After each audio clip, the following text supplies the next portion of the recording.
Gustavo Zalamea nace en Buenos Aires en el año de 1951. Hijo de la crítica de arte Marta Traba y del periodista Alberto Zalamea. Vive sus primeros años en Roma y Santiago de Chile. Llega a Colombia en 1954. En su adolescencia, viaja por distintas ciudades del país acompañando a su madre. Y en 1969 ingresa a estudiar arquitectura en la Universidad Nacional. El comienzo de Gustavo es interesante porque son dos etapas completamente contradictorias. El primero se lanza a hacer dibujos sobre literatura fantástica, sobre Lovecraft y Poe, unos monstruos bastante aterradores, cuando era muy jovencito, 18 y 19 años. Y luego se va a Chile en la etapa de Salvador Allende y la parte social se convierte absolutamente fundamental en él. Entonces se lanza a hacer trabajos de sociedad muy interesantes, una lectura política, una pintura muy comprometida, fuertemente asociada a la revolución. Entonces es el contraste entre lo absolutamente imaginario y lo absolutamente real. Eso lo lanza a una enorme obra después que será muy complementaria entre sus bordes. Ávido por conocer la experiencia socialista en Chile, una vez es elegido como presidente Salvador Allende, Gustavo Zalamea viaja a Concepción, en donde se establece con el fin de encontrar su lugar en la revolución. Allí estudia antropología y participa activamente en la agitación estudiantil, poniendo sus habilidades gráficas al servicio de sus ideales. Yo llegué a Chile pues unos años antes de conocer a Gustavo con mamá. En ese momento yo hice mi colegio en Chile. Y cuando hubo toda la ola de la revolución, yo me fui a Concepción, que era la ciudad roja chilena, con una cantidad de jóvenes de todo el mundo que llegaban a la ciudad roja. Y realmente en ese momento yo quería ser Tania la guerrillera y quería ser roja y revolucionaria y radical y todo eso. Y llegué allá porque era para nosotros o para mí y para todos los jóvenes que estábamos allá, el lugar donde la revolución se iba a hacer.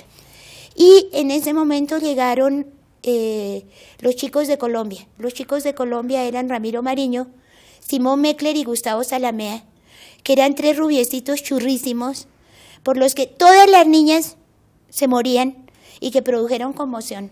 Y a mí me parecía realmente muy aburrido, siendo yo tan roja, morirme por un chico rubiecito. O sea, eso me parecía, ni les daba importancia.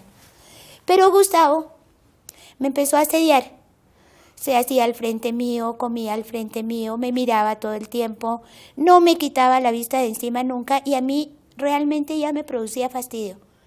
Me le quitaba, me le escapaba y me parecía pues que qué pesado, cómo era posible que me asediara de esa manera.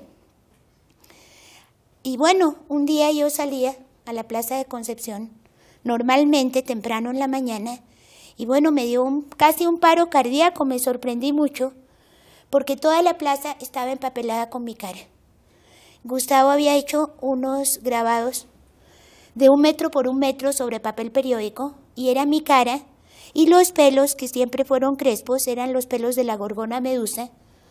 Y bueno, era muy impresionante ver ese grabado, porque era mi cara, pero además mi cara era un pretexto para toda una cantidad de motivos que habían en ese pelo y en esos ojos que él pintó. Y yo caminaba sobre eso, y realmente quedé muy impresionada, muy impresionada, y pregunté inmediatamente quién hizo eso. Me dijeron Zalamea. ¿Y quién es Zalamea? Y claro, me doy cuenta que Zalamea era ese rubiecito que yo no quería ver y obviamente inmediatamente me empezó a interesar. El 11 de septiembre de 1973, con Augusto Pinochet a la cabeza, los militares se toman el poder por la fuerza y Salvador Allende muere en Santiago de Chile. Con este golpe de Estado se inicia una espeluznante persecución política contra la izquierda, que concluye con el exilio hacia Colombia de Gustavo y su esposa, quienes esperan su primer hijo. Llego de Chile con mi esposa y un niño pequeño, huyendo del golpe militar de Pinochet, y de una vez me dedico un poco a trabajar en diseño gráfico y en publicidad. Pues directamente entro a una agencia y aprendo allí mismo, ¿no? No tengo, digamos, una formación académica, y al mismo tiempo voy pues pintando mis primeras series, trabajando mis primeras series siempre muy políticas. Del 73 al 77 por ahí, hago como grandes retratos de la clase dirigente, retratos muy como casi caricaturescos y bastante como fuertes, ácidos, ¿no? Medio terribles. Con una posición siempre crítica y la imposibilidad de cerrar los ojos frente a la realidad nacional, Gustavo Zalamea se convierte en un artista que compromete su obra con sus ideales de libertad y justicia. Su gran expresividad plástica lo lleva a plasmar aquellas imágenes que constituyeron su extensa serie El mar en la plaza, y que se convertirían en símbolo de una problemática de Estado que aún hoy posee una inmensa vigencia. Y en el 77-78 me voy un poco a pasear por la ciudad, me meto con las calles y llego a la Plaza de Bolívar. En el 79-80 empiezan las series de la Plaza de Bolívar, las series muy políticas de las que estábamos hablando antes, porque la Plaza de Bolívar es como el centro del poder, y se empiezan a producir batallas, empiezan a entrar las batallas en la plaza. Son series grandes en pasteles, en doble pliego, pasteles y lápiz sobre papel. Y allí pues empiezan a aparecer pues toda una serie como de conflictos que se producen en el espacio de la plaza, ¿no? Siempre muy abstracto, no hay digamos una toma de cosas reales que están pasando, pero hay como una premonición de algo que puede llegar a pasar en esa plaza y que pues efectivamente ocurrirá 6 años después con la tragedia de la Plaza de Bolívar. Me acuerdo que hay incluso algunas de las pinturas en que aparecen como tanques llegando a la plaza, en otras hay batallas marítimas, en otras hay grandes árboles que crecen en la plaza. De manera que ese espacio es un poco el espacio que elijo durante muchos años para empezar a trabajar y caracterizar una situación política, ¿no? Más adelante aparece la ballena en la plaza y pues entra el mar en la Plaza de Bolívar, digámoslo así, y ahí pues hay una cosa más poética. Gustavo va a tener a lo largo de los años una evolución lógica y digamos esa evolución lo va a llevar él, que había tenido una formación de arquitecto, ¿no? Lo va a llevar a pintar en los años 90 el tema de la plaza. Ese es un tema que él exhibe en el Museo de Arte Moderno de aquí de Bogotá, cuando yo soy el curador del museo. Él me aborda, me plantea el tema, voy a su taller, lo miro y se hace la exposición.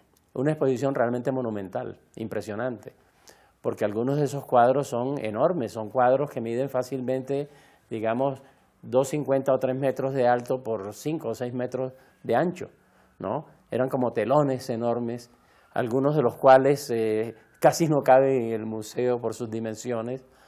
Y ahí, digamos, afloró un Gustavo Zalamea que desde el punto de vista estrictamente pictórico, para mí resultó nuevo. Con un gran número de exposiciones en múltiples lugares del mundo, Zalamea se establece como un destacado y prolífico artista, que se expresa libremente a través de su lenguaje estético único. Mediante su característico humor negro, realiza también un importante trabajo gráfico en diversas publicaciones culturales y artísticas. A mediados del año en curso, el maestro Zalamea emprende un nuevo viaje, adentrándose en las entrañas de la selva amazónica con el fin de llevar a cabo un proyecto artístico.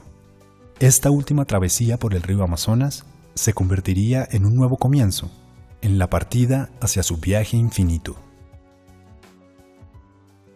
Porque no solamente lo adoré, lo admiré profundamente.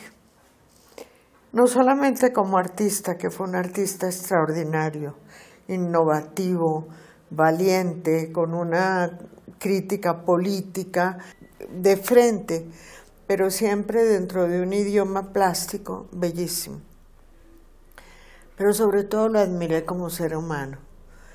Yo creo que Gustavo Zalamea es de los seres más extraordinarios que yo he conocido. Era íntegro, era limpio, era valiente, era dulce, era tierno, era fuerte, era generoso. Él tenía que darle una lección muy grande a mucha gente para que entendiera que tal vez la muerte no es tan horrible, sino es solo un camino para llegar a otro lugar que no sabemos dónde está. y que cada uno debe encontrar. Yo ayer estaba hablando con muchos amigos de mis papás, de mi papá, y les estaba pidiendo que dejaran de llorarlo y que por favor comenzaran a mirar su obra y a reírse de él, porque eso es lo que él hubiera querido.